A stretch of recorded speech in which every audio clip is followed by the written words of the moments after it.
라디오 문학관 세계 단편 소설 50선 로버트 루이스 스티븐슨 원작의 마크 하임 3부작 첫 번째 시간입니다.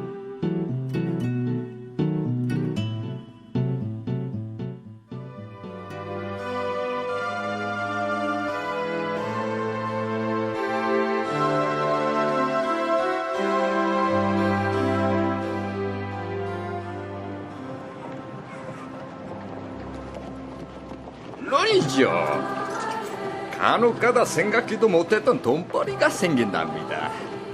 골동품에 대해 전혀 모르는 손님들도 계시니까요. 골동품 상상이는 잠시 말을 멈추고 촛불을 들었다. 불빛이 마크하임을 강하게 비췄다. 그는 햇빛이 밝은 밖에서 막 들어온 참이라 밝음과 어둠이 뒤섞인 골동품점 안을 잘 분간할 수 없었다. 오늘은 크리스마스입니다.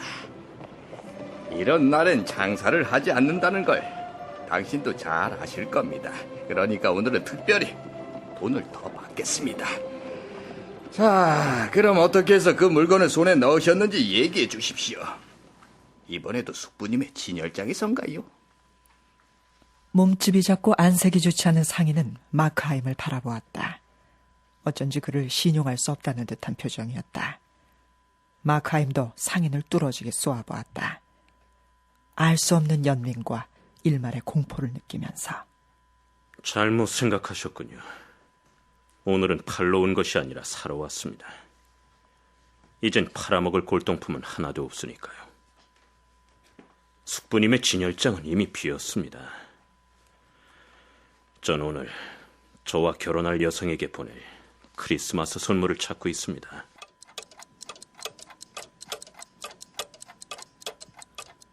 한동안 침묵이 흘렀다. 상인은 의심스러운 듯이 그의 얘기를 곰곰이 생각하는 것 같았다. 상점의 잡동사니 골동품 속에 끼어있는 수많은 시계들이 째깍거렸다. 거리를 달리는 마차 소리가 그 침묵의 시간을 메꾸고 있었다. 그래요? 아무튼 당신은 내 오래된 단골이시지. 게다가 결혼을 하신다는데 방해할 수 없지요. 자자, 여기 여자분들이 좋아할 만한 것이 있습니다. 손거울입니다. 15세기 것으로 아주 귀한 골동품이죠. 거울을 본 마크하임은 어떤 차디찬 것이 온몸에 침투되는 것 같았다. 갑자기 혼란스러운 수많은 생각이 떠올랐다가 순식간에 사라졌다. 거울을 쥔 그의 손이 약간 떨렸다. 거울이라고요? 크리스마스에? 당치 않소. 왜 안 되나요? 거울 속을 들여다보세요. 거울 속에 비친 당신의 모습을. 당신은 그것이 보고 싶은가요? 보고 싶지 않으시죠? 나 역시 누구라도 그걸 보고 싶은 마음은 없습니다. 보아하니 당신의 신부는 미인이 아니신가 보군. 난 크리스마스 선물을 달라고 말했어. 헌데 당신은 이런 걸 내놓다니. 옛날 일을, 범죄와 방탕을 회상케 하는 이런 저주스러운 물건을, 이렇게 양심의 손거울이 될 것을. 일부러 그랬죠. 무슨 수작을 꾸미는 거요? 상인은 말똥말똥 마크하임을 바라보았다. 그의 얼굴엔 웃는 빛이 없었다. 그래서 어쩌자는 겁니까? 이 거울을 갖고 가시겠다는 겁니까? 말겠다는 겁니까? 그렇게 서둘 건 없습니다. 이렇게 서서 얘기하는 게 즐겁군요. 인생이란 짧고 불안정한 것이니까 즐거움을 빨리 끝내고 싶진 않습니다. 이런 조그마한 즐거움이라도요.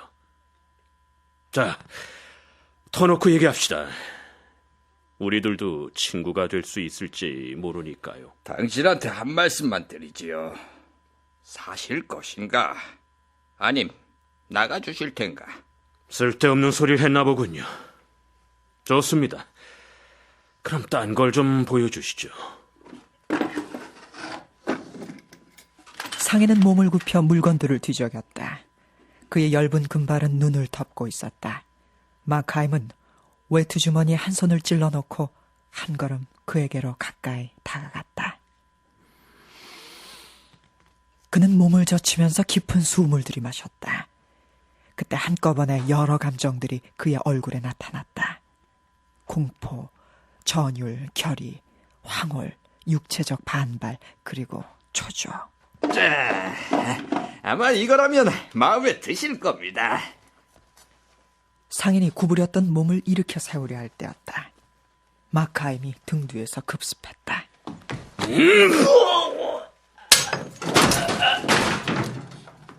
긴 대꼬치 같은 단도가 번쩍이며 떨어졌고 상인은 선반에 관자놀이를 부딪히며 암탉처럼 꿈틀거리다가 이어 마루 위에 풀썩 쓰러지고 말았다.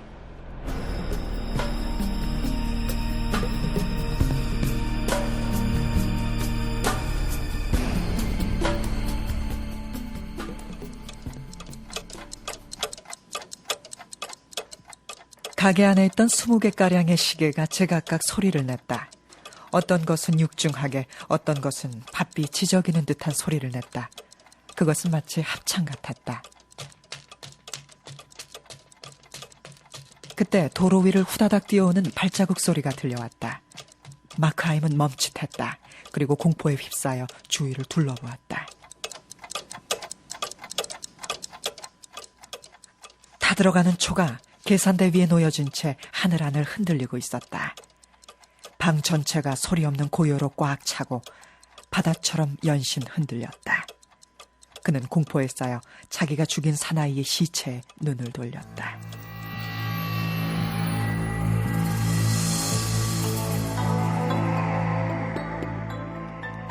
시체는 허리를 구부리고 보기 흉하게 손발을 뻗은 채 쓰러져 있었다.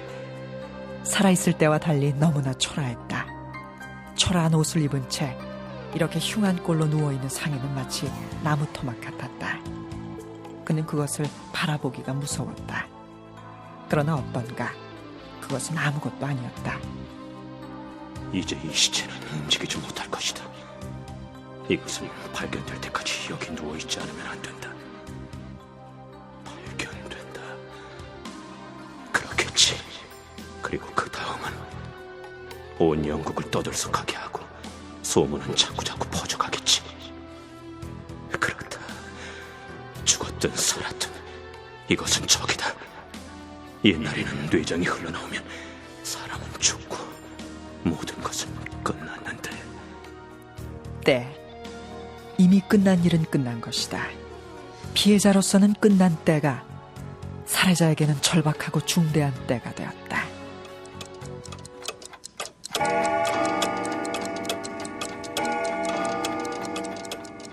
시계가 오후 3시를 치기 시작했다. 조용한 방 안에서 갑자기 시계가 소리를 내자 그의 마음은 동요하기 시작했다. 그는 촛불을 든 채 용기 내어 여기저기 걷기 시작했다. 가게 안에 있는 수많은 거울 속에 비친 자신의 얼굴을 보았다. 그의 눈은 거울 속에 비친 자신의 눈을 바라봤다. 그는 괴로워하고 자책했다. 심한 회한이 그를 엄습했다. 더 조용한 시간을 택했어야 했다. 알리바이를 준비했어야 했다. 단도를 쓸 일이 아니었다. 더 용의주대하게 상인을 묶은 다음 입막에 채우고 죽였더라면. 한편 이러한 마음의 이면에는 인기척 없는 지붕을 뛰어다니는 쥐처럼 광포한 공포가 그의 뇌리를 파고들었다. 경찰의 손이 나의 등덜미에 덮서 건치겠지. 나의 신경은 낚시에 걸린 고기처럼 경련할 것이다. 당신을 사형에 처한다. 사형, 사형, 사형. 피구석, 감옥, 교수대, 검은 볼을 씌운 관. 그러한 것이 열을 지어 지나가는 것 같았다. 공포에 휩싸인 사람들이 그를 포위하려는 군대처럼 그의 마음에 나타났다. 지금 이 근처의 사람들은 귀를 기울인 채 잠자코 앉아있겠지. 온갖 계급, 온갖 연령, 온갖 성질의 사람들이 난로가에 앉아 속을 꿰뚫어 보는 듯한 눈초리로 귀를 기울이며 나의 목에 매달 줄을 꼬고 있겠지. 그는 아무리 조용히 걸어도 소리가 나는 것 같았다. 시계의 초침 소리를 멈추게 할까 하는 생각도 했다. 그러나 그의 공포는 다시 재빨리 바뀌어 가게 안에 잠긴 침묵조차 위험을 불러일으킬 근원이며 거리를 지나가는 사람들의 주의를 끌지 않을까 하는 생각도 들었다. 더 대담하게 걷고 가게 안에 있는 물건 사이를 큰 소리로 떠들며 돌아다닐까? 그의 마음 한구석은 아직도 교활하게 치밀했음에도 불구하고 나머지 부분은 공포에 휩쓸려 미칠 지경이었다. 그 중에서도 특히 하나의 망상이 그의 마음에 달라붙어 떨어지질 않았다.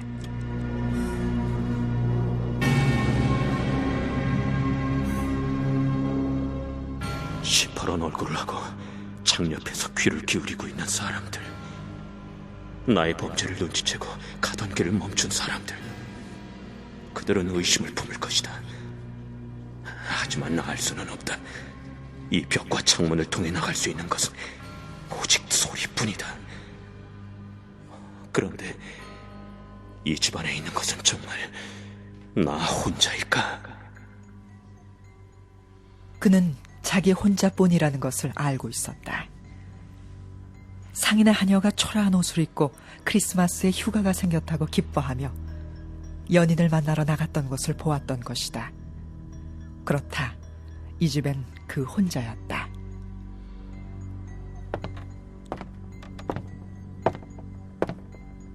그런데 웬일일까?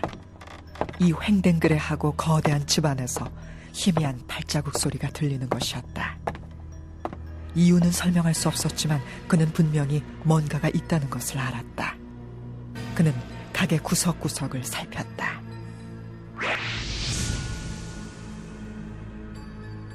그것은 얼굴이 없었다. 그러나 눈을 갖고 있었다. 그것은 자신의 그림자였다.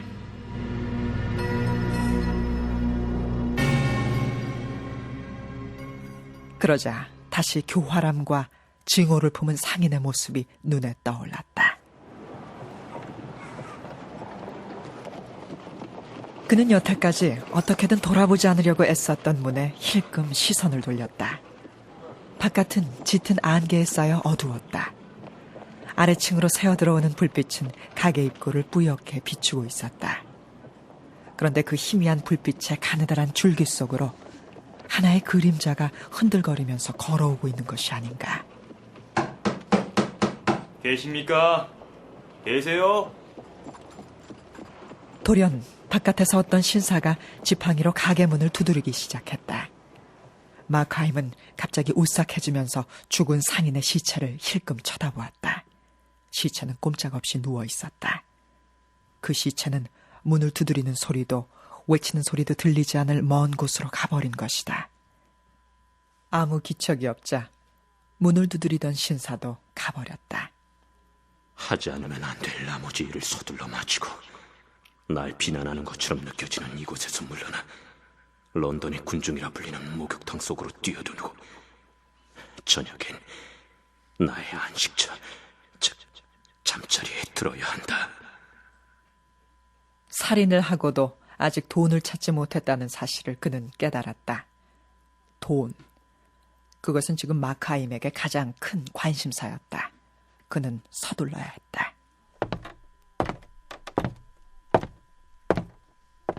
그는 상인의 시체 가까이 다가갔다. 뱃속이 떨렸다. 시체엔 살아있는 사람의 흔적은 하나도 남아있지 않았다. 그는 시체의 어깨를 쥐고 뒤집었다. 그것은 묘하게 가볍고 부드러웠다. 시체의 얼굴은 모든 표정을 잃고 있었다. 납처럼 새파랗고 한쪽 관자놀이는 피로 몹시 더럽혀져 있었다. 그것은 불쾌한 것이었다. 그는 어렸을 적 어느 어촌에서 경험했던 장면을 떠올렸다.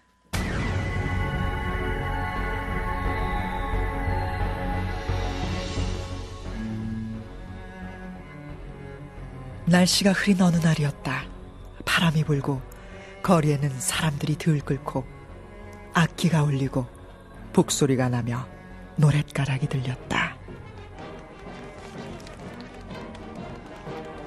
한 소년이 군중 틈에 끼어 흥미와 두려움에 뒤섞인 마음으로 여기저기 돌아다니고 있었다. 마침내 사람들이 가장 많이 모여있는 곳으로 갔다.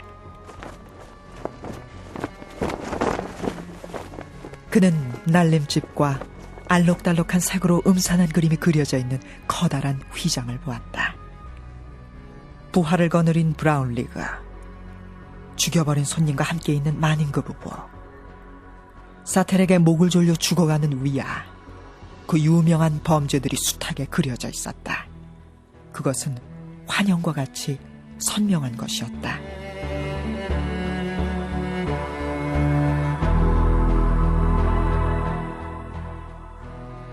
그는 다시 그 어린 소년으로 되돌아갔다.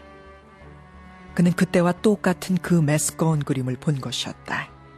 지금도 그 둥둥 치는 북소리가 귀에 들리는 것 같았다.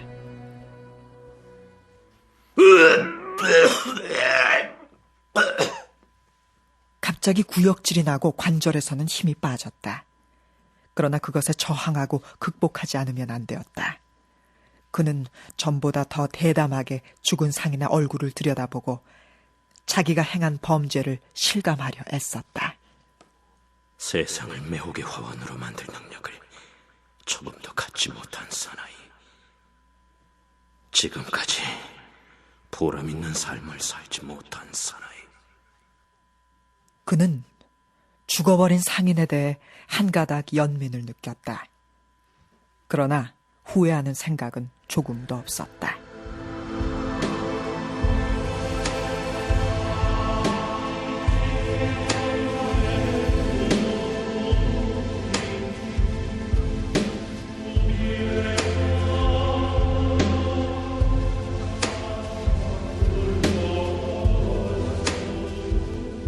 라디오 문학관 세계 단편소설 50선 로버트 루이스 스티븐슨의 마크 하임 일부를 들으셨습니다.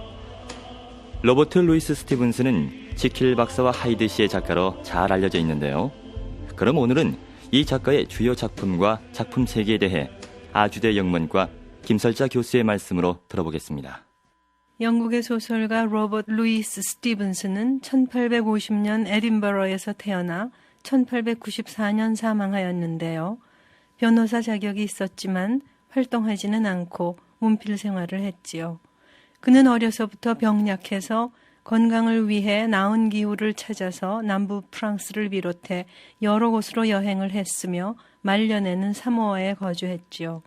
대표적인 수필집으로는 내륙 여행, 당나귀와 함께한 세벤느 여행이 있고 소설로는 보물섬, 지킬 박사와 하이드 씨, 유괴, 팔레사 해변, 미완성 걸작으로 허미스톤 위어 등이 있지요.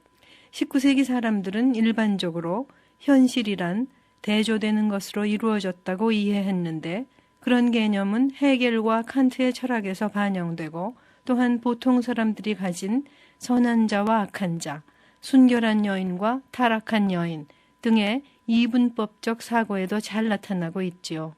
스티븐슨 역시 이러한 영향을 받아서 세상에는 완벽하게 경건하고 무릎을 꿇고 끊임없이 기도하는 사람들과 전적으로 불경스럽고 악해서 교수대와 끝모르는 나락을 향해 가는 두 종류의 사람들이 있다고 믿도록 교육을 받았는데요. 심리학에 관심이 많아서 에딘버러 심령학회의 총무로도 활동하던 그는 그 당시에 이원론적 심리학을 잘 알았고 거기에 지대한 관심을 가졌었지요. 그래서 다양한 그의 작품 가운데서 인간 내부의 심리적인 묘사, 특히 선과 악의 투쟁을 다루는 훌륭한 작품들이 오늘날도 많은 독자를 가지고 있습니다.